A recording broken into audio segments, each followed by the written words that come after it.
This is Secret Garden Park.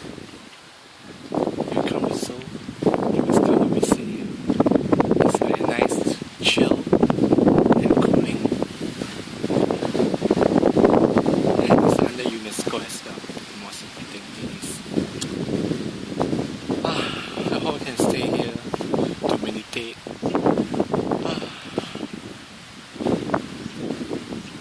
It's so wonderful and relaxing.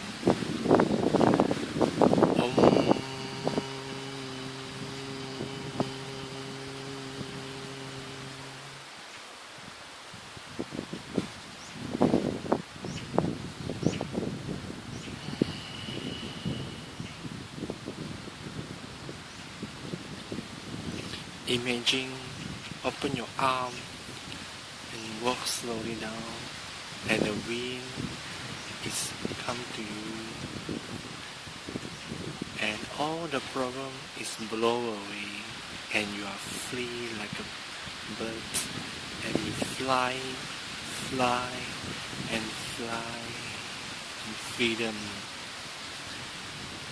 and let go your mind and peace in mind.